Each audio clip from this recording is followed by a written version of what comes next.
Merci beaucoup de votre présence aujourd'hui dans ce troisième webinaire organisé par Kido, l'application conçue pour les couples séparés et divorcés, pour leur permettre de devenir des meilleurs coparents grâce à des outils pour une communication bienveillante et une meilleure coordination.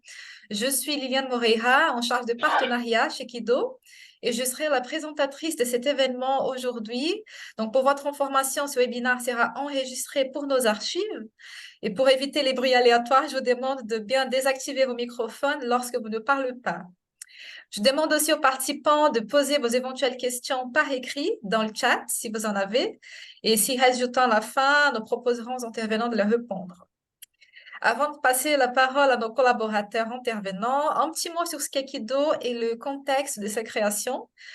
Donc, pour rappel, Kido est né d'une série d'observations faites par notre fondateur Anopan Kumbu, qui est lui-même un parent séparé. Au cours de l'année écoulée, Anopan a parlé à des centaines de parents séparés et à des professionnels spécialisés dans les questions familiales en France et dans d'autres pays européens, et ça lui a permis de mieux comprendre les problèmes auxquels ils sont confrontés avant, pendant et après la séparation, ainsi que leurs différents besoins en termes d'outils et de soutien à la coparentalité. Donc, c'est ainsi qu'Anopan a décidé de créer Kido. Et donc, plus qu'une application, Kido est une plateforme collaborative proposant des outils et des ressources pour faciliter la coparentalité avec 4 fonctionnalités centrales. Donc, la communication, tout d'abord, à travers une messagerie instantanée pour discuter de manière objective et donc en visant à la réduction des conflits. La deuxième, c'est la coordination pour centraliser les rendez-vous, les activités, les contacts au même endroit avec des notifications intelligentes et la possibilité de stocker des documents, des photos et des vidéos sur un coffre-fort sécurisé. La troisième, c'est la collaboration à travers d'outils pour simplifier le partage et le suivi des dépenses liées à la coparentalité en toute transparence, favorisant la confiance entre les coparents.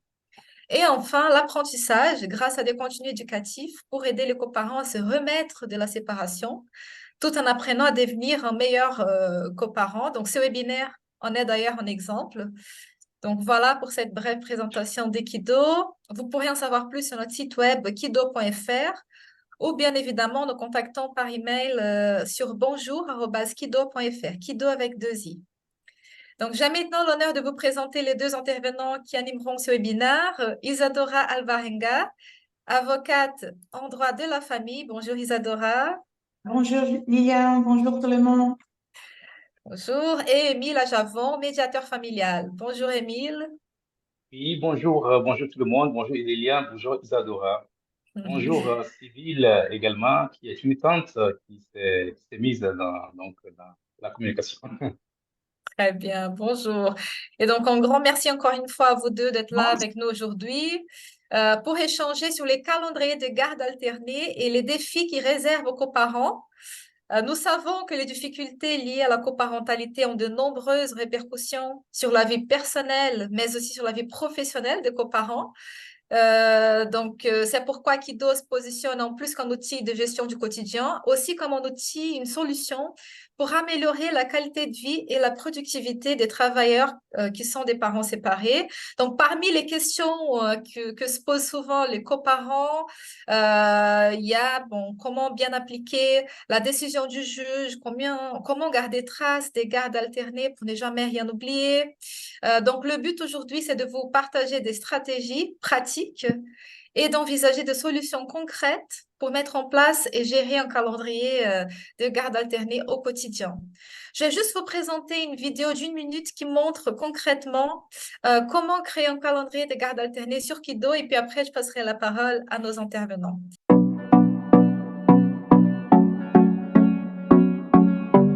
Pour créer un calendrier de garde sur Kido, c'est simple. Rendez-vous sur votre calendrier, puis sur les 3 barres du haut, puis calendrier de garde. En bas à droite, sur la petite croix, choisissez l'enfant qui est concerné et ensuite garde conjointe ou garde pendant les vacances d'été. Ainsi aussi, vous pouvez préciser si cette garde est imposée par le tribunal. Ensuite, vous pouvez choisir la périodicité que vous avez décidée ou que le tribunal a décidé. Nous, on va partir sur un 60-40. Vous donnez un nom, une date de début une heure de début. Vous pouvez aussi rajouter une date et une heure de fin si vous le souhaitez.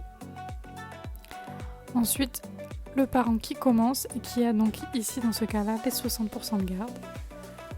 Et voilà, l'invitation est envoyée à l'autre parent et le calendrier de garde est automatiquement rajouté à votre calendrier. C'est tout simple.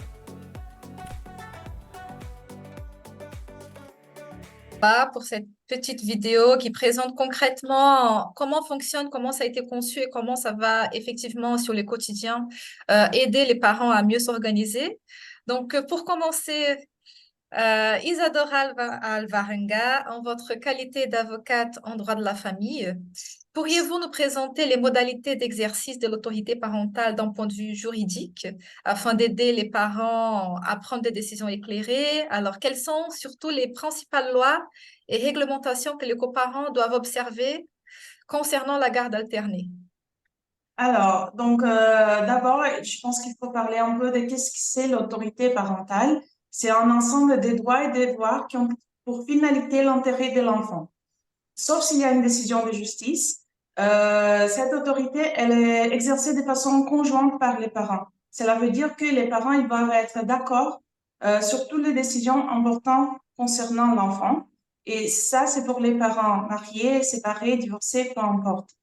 Lorsque les parents ils se divorcient, il y a une série de questions qu'on se pose. Où est-ce que l'enfant il va habiter? Où est-ce qu'il va étudier? Comment on va faire les changements de garde, etc.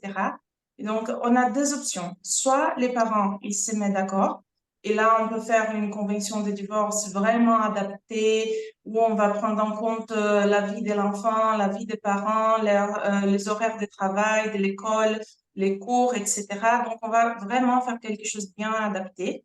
Mais si les parents ils sont pas d'accord, là, ça sera au juge aux affaires familiales de prendre ces genres de décisions. Donc, c'est le juge qui va décider comment on va exercer cette autorité parentale. Les juges, lui, il connaît pas la vie des parents, il connaît pas la vie des enfants.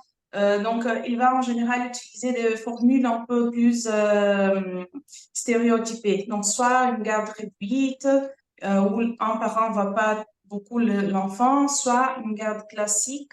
Donc, l'enfant réside avec un enfant, l'autre parent a un droit de visite et d'hébergement un week-end sur deux, ou la garde alternée. Qui veut dire, ça veut dire quoi la garde alternée? L'enfant, il réside chez l'un et chez l'autre parent. Lorsque c'est les juges aux affaires familiales qui établissent ce genre de garde, il va utiliser cette formule qu'on connaît tous en général. Une semaine chez la mère, une semaine chez le père, moitié des vacances. Il va utiliser aussi de rédaction un peu standard. Donc, l'enfant, il sera déposé à l'école vendredi, il sera ramené à l'école les lundis matin. Donc, en fait, les juges, pour prendre cette décision, il va regarder une série de critères, la pratique des parents, l'aptitude de chacun des parents d'assumer leurs devoirs et respecter les droits de l'autre parent. Mais lorsque on a une décision du juge aux affaires familiales, c'est vraiment à cette décision qu'il faut faire référence, toujours lorsque on a une doute. Alors, lorsque c'est le contraire, les parents, ils ont arrivé à un accord, il faut regarder, c'est la convention de divorce. Et pour cette raison, c'est très important de faire attention lorsqu'on fait des demandes au juge ou lorsque on écrit cette convention de divorce. Parce que parfois, les juges, il va faire une rédaction que c'est pas vraiment adapté. Donc, il va dire, il faut chercher l'enfant à l'école vendredi, alors que le père, il travaille très tard et ça serait peut-être mieux de le faire autrement. Et la même chose, si on prévoit pas toutes les modalités des transferts de garde, l'endroit, l'horaire, comment on va faire ça dans la convention de divorce, après, ça peut devenir de petites disputes entre les parents. Bien sûr, il faut pas être très cadré parce que parfois il y a des imprévus, il y a des choses qu'on ne peut pas prévoir, etc. Mais donc en général, c'est cette convention de divorce ou au jugement de divorce qui on doit faire référence. Donc oui, plusieurs fois j'ai des questions genre qui prend en charge les frais pour ces droits de visite et d'hébergement? Il faut regarder votre convention de divorce, il faut regarder ce qui est écrit dans les jugements. En général, c'est les parents qui exercent les droits, mais c'est peut-être prévu autrement dans ses jugements. Ou sinon, par exemple, où est-ce que je dois chercher mon enfant ou déposer mon enfant? Qu'est-ce qui c'est écrit dans votre convention de divorce, dans votre jugement de divorce? Si c'est écrit à l'école, c'est à l'école. Si les parents s'entendent pas bien, parfois ils choisissent un endroit neutre, tel que les parkings d'une gendarmerie, etc. Et tout ce qui n'est pas prévu dans cette convention ou dans ces jugements, là, c'est des choses qui doivent être dans commun accord. Donc, si j'ai un imprévu, je peux pas aller chercher l'enfant à l'école. Vous pouvez bien sûr demander à l'autre parent. S'il est d'accord, il peut chercher l'enfant. S'il n'est pas d'accord, c'est à vous de trouver une solution. C'est à vous de trouver quelqu'un pour chercher l'enfant, un tiers de confiance, quelqu'un qui peut garder l'enfant jusqu'à ce que vous soyez libre, etc. Et là aussi, après, je suis sûre, Émile en parlera, mais là aussi, c'est l'importance de se mettre d'accord, d'avoir l'intérêt de l'enfant, d'avoir cette communication. Donc, j'ai des dossiers. La garde alternée, si j'avais dit avant, c'est la résidence chez l'un, chez l'autre. C'est qu'il ne veut pas dire 50% du temps avec la mère ou 50% avec le père. Et ça ne veut pas non plus dire une semaine avec la mère, une semaine avec le père. Donc, j'ai des dossiers où les enfants, ils étaient très fatigués, ils voulaient pas une semaine ici, une semaine là. Les parents ont décidé de faire 15 jours chez chacun. Et ça aussi, c'est la garde alternée. Et ça aussi peut faciliter la vie des parents, la vie des enfants. J'ai un autre dossier où le père, lui, il était un boulanger. Il s'est réveillé très tôt les matins. Il ne pouvait pas héberger l'enfant pendant la semaine. Et là, c'est génial. Les parents, ils habitaient un à côté de l'autre. Donc, l'enfant, il résidait chez sa mère qui amenait l'enfant à l'école tous les matins. Après, c'est le père qui cherchait l'enfant dans l'après-midi parce que lui, il avait l'après-midi libre, les soirs libres. Il gardait l'enfant avec lui, donnait à manger, faisait des devoirs. Et vers 20h, la mère, elle cherchait l'enfant, ramenait chez elle pour dormir et recommencer la journée. Et donc là, ça aussi, c'est une façon de garde alternée, d'accord, où on a vraiment l'intérêt de l'enfant qui peut être avec le père et la mère tous les jours, avoir ces liens avec les deux parents. Et donc, tout ça pour dire que oui, on a de façon un peu plus connue d'exercer cette autorité parentale, la garde réduite, la garde classique, la garde alternée aussi classique, mais nous, mais les parents, lorsqu'ils arrivent à faire avoir une relation et s'entendre, on peut vraiment voir de façon différente d'exercer l'autorité parentale. Et là, donc, je pense que c'est un peu là où l'application, elle peut être très importante parce que cette autorité parentale, elle prévoit une série de responsabilités des parents par rapport à l'enfant, donc protéger leur santé, leur éducation, etc. Mais il y a aussi des responsabilités qui concernent l'autre parent. Donc, les décisions importantes, elles doivent être prises de façon conjointe. Vous ne pouvez pas changer l'école de votre enfant sans l'accord de l'autre parent. Vous ne pouvez pas non plus changer de résidence sans l'accord de l'autre parent. Il y a un devoir de s'informer réciproquement. Donc, s'il y a une réunion à l'école et que vous avez cette information, il faut partager avec l'autre parent pour qu'il puisse participer à la vie de l'enfant. S'il y a des traitements médicaux, c'est important d'informer l'autre parent. Parfois, j'ai des clients qui pensent, OK, pendant ma période de garde, l'enfant, il est à moi. L'enfant, c'est comme si l'enfant, il était mort pour l'autre parent. Donc, la personne, elle prend l'enfant, elle disparaît avec l'enfant pendant un mois de vacances. Et l'autre parent, il ne sait pas si l'enfant, il est bien, s'il est vivant, s'il est en France, où est-ce qu'il est, qu'est-ce qu'il fait. Et ça marche pas comme ça. Il faut toujours tenir l'autre parent informé. On part en vacances, on va à tel endroit, on revient tel jour, l'enfant c'est avec moi. Il y a aussi le devoir de préserver cette relation de l'enfant avec l'autre parent. Donc, de ne pas faire obstacle à leur communication, à leur relation. Il y a des parents qui prévoient même une fois par semaine, on fait un appel vidéo. Donc, je pense que c'est vraiment là où l'application elle peut être intéressante pour faciliter cet échange d'informations, pour faciliter la continuation de la préservation des relations avec chaque parent et de développer un exercice de l'autorité parentale vraiment adapté pour chaque famille, pour chaque parent et pour chaque enfant.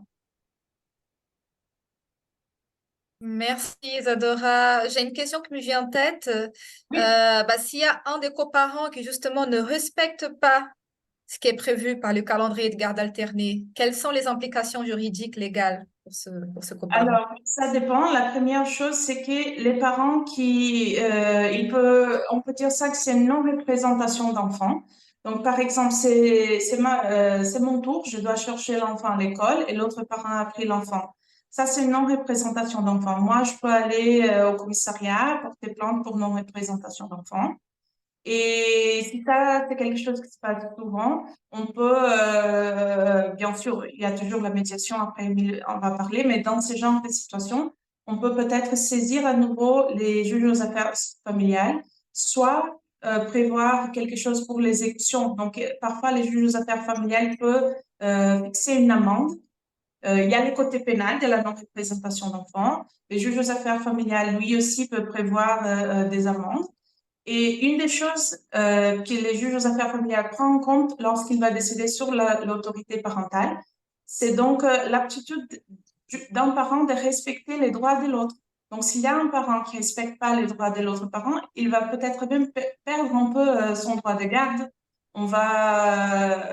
Donc, c'est vraiment il faut saisir à nouveau les juges aux affaires familiales et essayer de trouver une façon de renforcer cet accord et voire même changer l'accord entre les parents ou changer la décision du juge aux affaires familiales. D'accord. Entendu. Merci beaucoup, Isadora. Après, on vous redonnera la parole à la fin pour des commentaires. Mais maintenant, je passe la parole à Émile Ajavon. Émile, vous êtes médiateur familial. Nous savons que la création d'un calendrier de garde équilibré est essentielle pour la bonne gestion du quotidien des coparents, mais cela peut être un défi. Donc, pourriez-vous nous évoquer les techniques de médiation pour élaborer un calendrier de garde alterné qui favorise une coparentalité réussie, le bien-être des enfants en toute conformité avec la loi? Merci, Lilian. Bonjour à tous, donc Émile Javon. Je vais d'abord préciser quelque chose.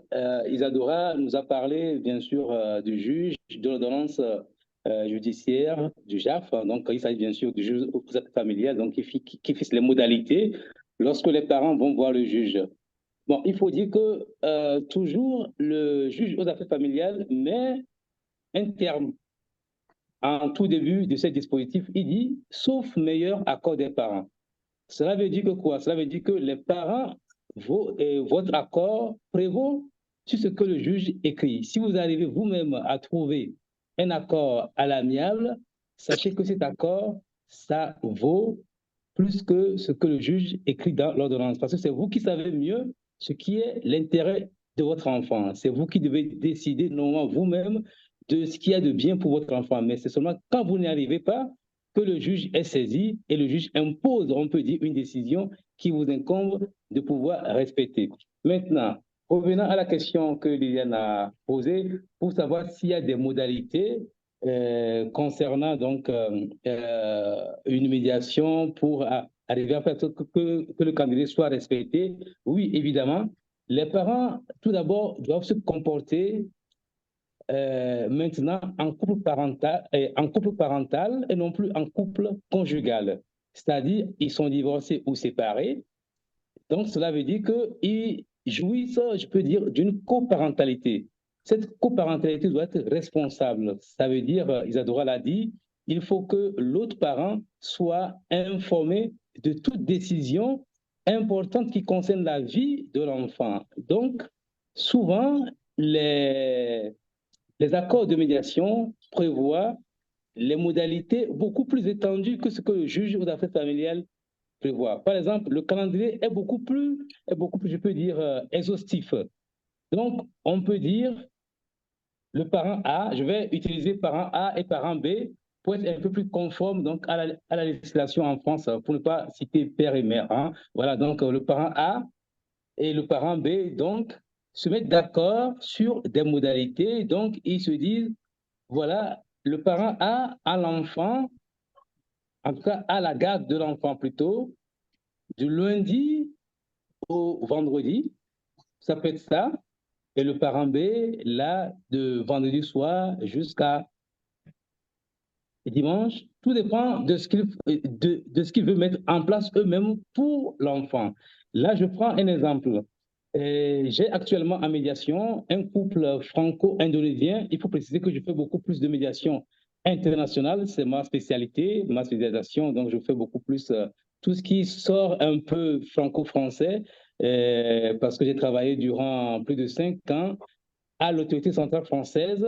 Donc, cette autorité qui met en place, en tout cas, qui implémente donc les conventions internationales de la haie concernant les déplacements illicites d'enfants et l'application donc de la Convention de 96 qui touche les responsabilités parentales et à l'égard des enfants. Donc, tout ce qui est intérêt de l'enfant. Donc j'ai travaillé dans cette autorité et donc je suis beaucoup plus aguerri sur les questions internationales. Voilà. J'ai actuellement un couple franco-indonésien à médiation qui était parti voir le juge il y a de cela, me semble, 6 ans. Donc, le juge a fixé des modalités qui ne sont plus applicables actuellement, c'est-à-dire le parent A se trouve, bon, en tout cas ici, c'est un père et une mère, donc le père se trouve dans la Seine-et-Marne et la mère se trouve dans l'Essonne. Hein. Ils sont à plus de 35 km l'un de l'autre. Dans la décision du juge, il était convenu que c'est le père qui va chercher, ils ont une garde alternée, c'est le père qui va chercher l'enfant chez la mère et l'amener à l'école. L'école se trouve également dans le 77, pas très loin du domicile du père. Il se fait que monsieur n'en peut plus parce qu'il y a trop de frais que ça génère et monsieur étant aussi quelqu'un qui a beaucoup de responsabilités et a vu madame, ils ont dit mais il faut que nous trouvions un autre accord qui corresponde mieux à la situation actuelle. Donc, ils sont venus en médiation pour pouvoir discuter, pour voir comment ils vont faire pour trouver un accord qui permette à ce que l'intérêt de l'enfant soit toujours prévalu, mais quand même qui réponde aussi aux besoins de l'un et de l'autre. Donc, ils sont actuellement en médiation. Je ne sais pas quand est-ce que ça terminera, mais ils sont en médiation. L'enfant, elle a 10 ans. Je l'ai déjà rencontré une fois. Là, c'était pour autre chose parce que madame devait aller en Indonésie et monsieur s'y opposait parce que dans le jugement, c'est écrit l'enfant, s'il doit sortir du territoire français, monsieur doit être d'accord. Mais monsieur a peur. Il a peur. Pourquoi? Parce que avant, quand l'enfant avait à peine 1 an, madame était partie en Indonésie avec la fille, mais ils ne sont plus revenus. Donc, monsieur a dû faire tout pour aller chercher l'enfant 2 ans après, et ils sont rentrés. Donc, monsieur a ces séquelles-là qui fait qu'il a refusé maintenant que l'enfant aille en Indonésie. Ils sont venus me voir à médiation, et avec des garanties qui ont été posées, madame a pu partir en Indonésie avec sa fille durant le mois de juillet, et elle est rentrée. Donc, toute la famille est contente. Mais durant ce voyage à l'étranger, en Indonésie, monsieur était resté en contact avec sa fille au téléphone. Et la fille, je l'ai reçue en médiation, donc cette jeune fille de 10 ans maintenant, qui me dit, oui, monsieur Ajavon, je veux aller en Indonésie voir mes grands-parents. C'est mon souhait. C'est pas seulement le fait que ma mère veut que j'y aille, moi, je veux aussi aller voir mes grands-parents. Donc voilà, donc ça a été exposé à monsieur qui a reconnu que effectivement sa fille a aussi des grands-parents qui se trouvent à l'étranger, en Indonésie en l'occurrence, et elle doit pouvoir y aller pour garder ce lien familial avec la famille de sa mère. Donc ça a été fait et là, comme je l'ai dit, ils sont encore en médiation pour trouver maintenant un accord définitif et disons à toute leur histoire pour vraiment mettre un fin à cette, disons, à ce couple conjugal pour maintenant rentrer dans le couple vraiment parental. Voilà. Donc, au quotidien, si tout se passe bien, lorsque un parent se trouve dans l'impossibilité d'exercer cette garde alternée, le plus simple, si tout va bien, je l'ai bien dit, c'est de communiquer avec l'autre parent, dire voilà, j'ai ce besoin, est-ce que tu pourrais me dépanner?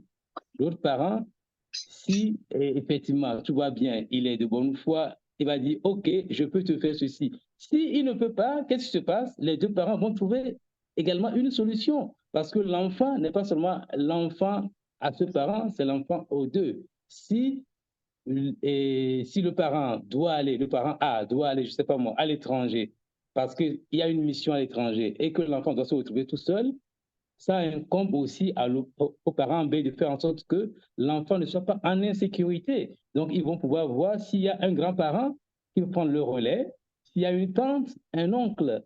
Donc, voilà comment ça peut se passer exactement. Et tout ça, ça peut être aussi être prévu dans un accord de médiation ou pas si les parents s'entendent très bien. Voilà ce que je peux apporter comme réponse à ta question, Lilia. Je vous remercie, Émile. Donc, c'est vrai que le niveau de souplesse ou de rigidité va dépendre vraiment de la façon dont les parents s'entendent, dans la façon dont ils arrivent à gérer ces calendriers de garde. Et c'est pour ça que je reviens à l'outil, au calendrier de garde de l'application Kido, parce qu'il a justement des fonctionnalités qui permettent d'ajuster, de prévoir directement sur les calendriers tout changement, toute modification. Donc, c'est vraiment un outil qui est conçu à cet effet pour faciliter l'exercice de façon transparente et équilibrée. Et C'est ça. oui. Et j'ai une question pour vous, Émile, puisque vous touchez à la question des déplacements professionnels qui peuvent survenir. Oui.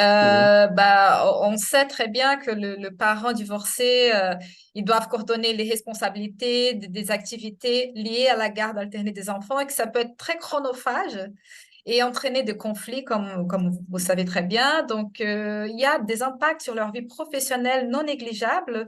Ça peut affecter leur concentration, ça peut affecter leur productivité au travail. Et ils peuvent avoir besoin de demander, par exemple, à leur manager des ajustements d'horaires, des congés plus fréquents, une plus grande nécessité de concilier les horaires de travail avec les besoins des enfants. Donc, il y a plusieurs études que nous avons consultées au sein de l'équipe Kido qui ont été menées dans différents pays et qui montre que le stress lié à la séparation et à la gestion de la coparentalité affecte le travail d'une manière ou d'une autre, et surtout que les entreprises n'apportent pas suffisamment de soutien à leurs salariés, à leurs travailleurs. Là, il y a une des études, par exemple, qui a été menée en Angleterre qui indiquait que 60% des personnes interrogées estimaient que l'employeur n'apportait pas un soutien suffisant dans un cadre de rupture familiale, comme ça, de rupture conjugale.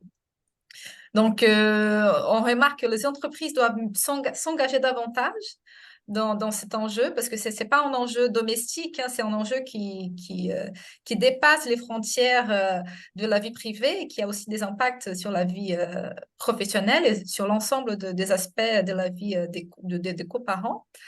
Donc, justement, si on pourrait revenir sur cette question des déplacements, des arrangements qui doivent se trouver entre les coparents s'il y a un déplacement professionnel de dernière minute. Comment est-ce qu'on peut gérer alors que c'est la semaine d'un coparent de garder l'enfant et qu'il y a une obligation professionnelle? Est-ce que vous avez peut-être des expériences dans votre exercice professionnel, vous, Isadora? Non, expérience, pas vraiment, mais je pense que, je l'ai déjà dit, c'est le bon sens qui doit dominer, c'est l'intérêt supérieur de l'enfant qui doit prévaloir.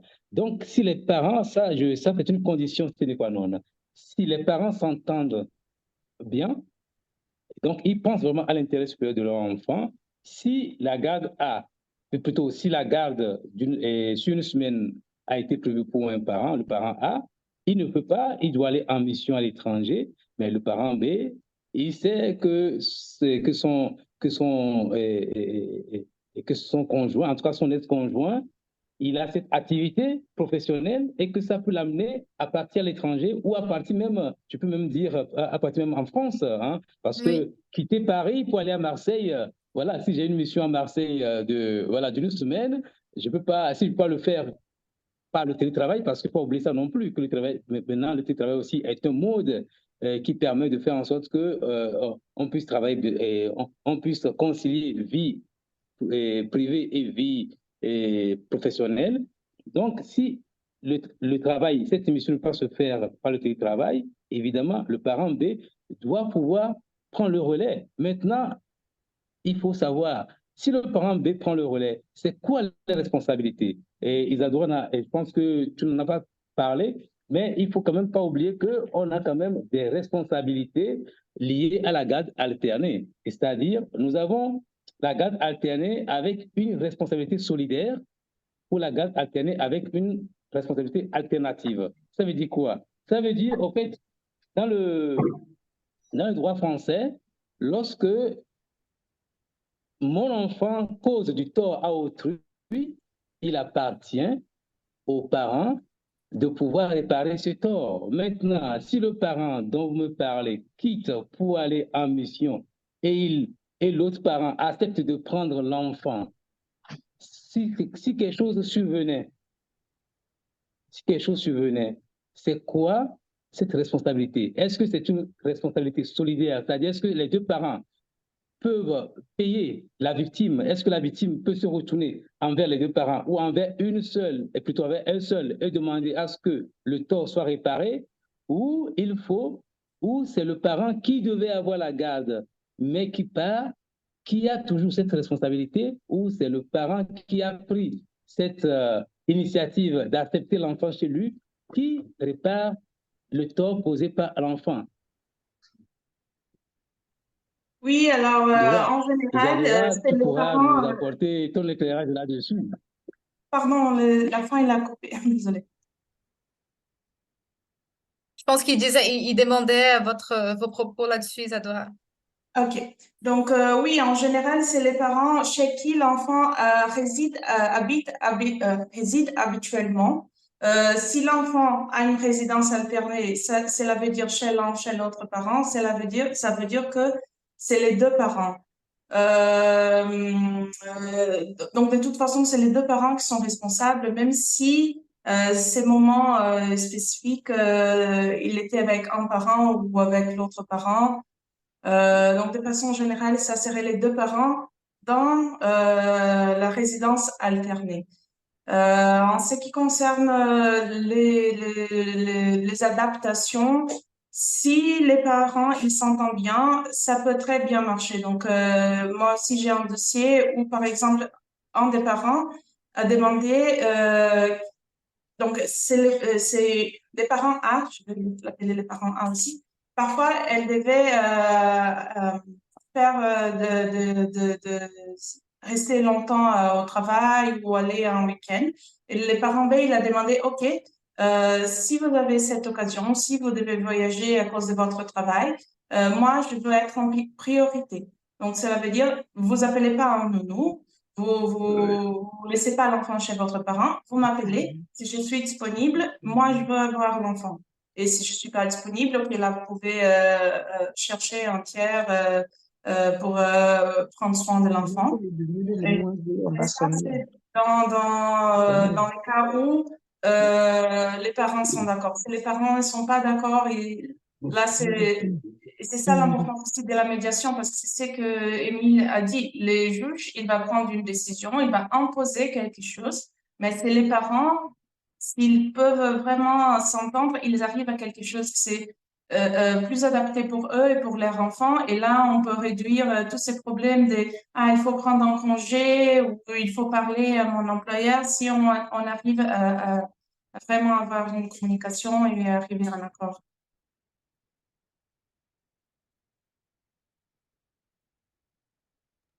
Émile, est-ce que Oui, vous souhaitez réagir? Oui, merci Isadora d'avoir précisé ça. En tout cas, cela, je voudrais quand même rajouter quelque chose.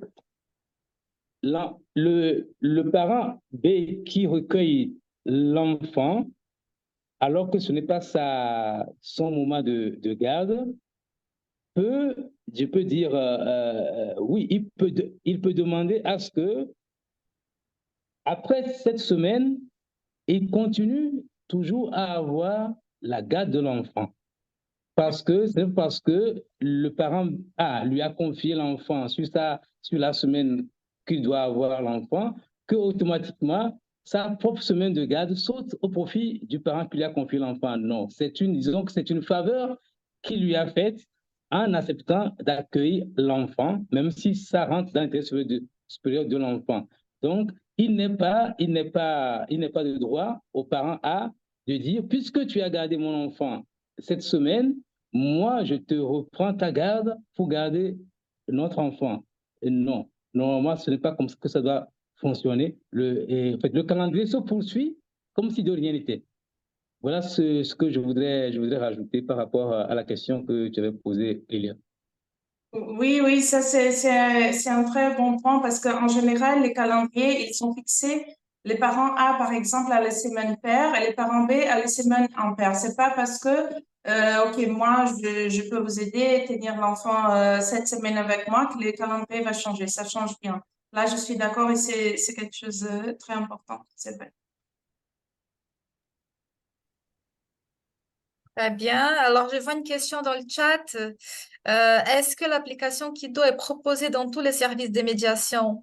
Alors, justement, nous avons lancé une démarche de contacter plusieurs associations de médiateurs, en plus de médiateurs qui travaillent à leur compte. Fédéral.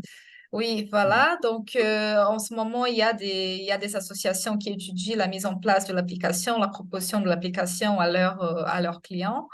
Et le but, c'est tout à fait celui-là, c'est de proposer Kido comme une solution qui puisse être un allié à la fois des professionnels, des médiateurs, des avocats, mais aussi des familles au quotidien pour la gestion de leur calendrier, pour la gestion de leurs dépenses. Donc, je vous invite à télécharger l'application, ce n'est pas déjà fait. Elle est gratuite en ce moment sur Android et sur Apple. Et vous pouvez la tester pendant ces premiers jours sans aucun frais pour découvrir les principales fonctionnalités et voir comment ça peut vous aider dans le quotidien si vous êtes concerné. Est-ce que vous avez encore des points que vous souhaitez rajouter, Émile, Isadora? Oui, si tu permets et si le temps nous le permet également, je voudrais juste montrer cet ouvrage que j'avais écrit, Un autre regard sur l'intérêt de l'enfant, dans lequel j'explique, bien sûr, et c'est un ouvrage en trois parties, hein, en trois parties. D'abord, sur la Convention de la Haye de 80, qui concerne l'enlèvement international d'enfants. Ensuite, sur la médiation familiale internationale. Et enfin, sur la Convention de 96 qui concerne les responsabilités parentales vis-à-vis donc des enfants. Et dans la partie dédiée à la médiation familiale internationale, je reprends ça peut être, disons, les principes de coparentalité. Je pense que c'est vraiment important que les parents puissent avoir ça en tête. Ces principes, ce ne sont pas des principes qui sont gravés dans le marbre. Ce sont des principes que j'ai travaillé pas tout seul. Et là, il faut le dire, c'était avec un père britannique et une mère française qui étaient en séparation. Et c'était vraiment un travail de longue haleine que nous avons fait lors de cette médiation. Et ensemble, on a on a fixé quelques modalités, quelques principes de coparentalité qu'il est vraiment important d'avoir à l'esprit lorsqu'on se sépare, lorsqu'on divorce. Ça permet vraiment à ce que l'enfant se sente aussi bien chez le parent A que chez le parent B, que tout se passe comme si cette séparation, c'est vraiment juste une séparation des parents, que l'enfant se sente à l'aise, que l'enfant ne se sente pas pris entre, disons, deux étaux, hein, que l'enfant sache que son intérêt supérieur est toujours pris en compte dans toute décision qui le concerne. Voilà, donc c'est ce que je voudrais ajouter. Par exemple, je peux vous citer deux principes comme ça. Prenez toutes les décisions importantes relatives à votre enfant conjointement avec l'autre parent. Cela inclut les questions liées à l'école, aux activités extrascolaires et autres. Encouragez sincèrement de bonnes relations avec votre parent et son autre parent, plutôt avec votre enfant et son autre parent. Voilà, c'est vraiment des principes qui ont été travaillés, et non pas qui ont été imposés par un livre ou par quelque chose, mais qui ont été travaillés avec deux parents qui étaient vraiment concernés par cette situation de séparation et qui avaient à l'esprit de faire en sorte que l'enfant, même s'ils ont accepté que la résidence principale reste en France chez la mère, mais quand même, c'est vraiment important que l'enfant puisse savoir que son père qui vit en Grande-Bretagne est toujours son père et que les relations continuent à se maintenir parce qu'il ne faut pas oublier, et là je vous cite l'article 9 de la Convention internationale des droits de l'enfant qui dit « Un enfant dont les parents résident dans des États différents a le droit d'entretenir, sauf circonstances exceptionnelles, des relations personnelles et des contacts directs réguliers avec ses deux parents. » Donc, d'autant plus s'ils sont dans le même pays, c'est plus simple. Donc voilà, donc je vous dis vraiment que la coparentalité, elle est vraiment importante lorsque on se sépare. Voilà ce que je peux rajouter. Merci beaucoup, Émile. Votre livre, il est disponible dans toutes les librairies, online également? Et je ne sais pas si c'est pas en rupture, mais c'est disponible sur Amazon, ça c'est sûr. En tout cas, ok, très À bien. la FNAC peut-être, mais après je peux pas tout vous dire puisque l'éditeur Saint-Honoré est mis en liquidation judiciaire. Donc on ne peut plus trouver ça chez lui. Voilà, c'est ça. D'accord. En tout cas, voilà, pour les personnes intéressées, vous pouvez le trouver sur Amazon ou la Fnac, alors. Ou à m'envoyer Is- un message puisque moi aussi je l'ai chez moi, je pourrais toujours envoyer ça. Très Voilà, bien. c'est ça. Voilà. Merci beaucoup. Merci. Isadora, est-ce que vous souhaitez émettre quelques mots de fin? Oui, alors moi je suis complètement d'accord avec Émile. Je pense que c'est important de comprendre que la loi, les jugements, tout ça, on peut aller juste, on peut pas tout résoudre avec les jugements, les juges aux affaires familiales, avec la loi. Il y a un moment dans cette question de coparentalité où c'est vraiment les parents. On peut dire tel jour, c'est la garde, on fait les échanges comme ça, mais l'enfant, il a vraiment besoin de l'entente des parents, il a vraiment besoin de cette coopération. Donc, oui, on a toujours les juges aux affaires familiales et les dispositifs juridiques de notre côté lorsque on est en difficulté. Mais il faut vraiment avoir l'esprit, l'intérêt de l'enfant et avoir l'esprit que si on divorcie, euh, on n'est plus en couple, mais on est toujours des parents. Donc ça, c'est vraiment le plus important lorsqu'on parle d'autorité parentale, des calendriers des enfants. Très bien. Bon, bah, merci beaucoup encore une fois de la part de toute l'équipe de Kido, à vous, Isadora Alvarenga, Émile Avajon, pardon, pour vos contributions très enrichissantes et merci également à toutes les personnes qui ont assisté à ce webinaire. Si quelqu'un de le public est également professionnel concerné par ces questions et qui souhaite collaborer avec nous, n'hésitez pas à nous contacter par email sur bonjour@kido.fr. Et n'oubliez pas de nous suivre sur nos réseaux sociaux. Sur Instagram, c'est Kido-du8app et sur Facebook, c'est KidoApp pour ne pas rater les prochains événements qui suivront. Nous vous transmettrons plus de détails sur Instagram et Facebook. Merci beaucoup encore une fois et je vous dis bon appétit. On est pile à l'heure et à très bientôt. Au revoir.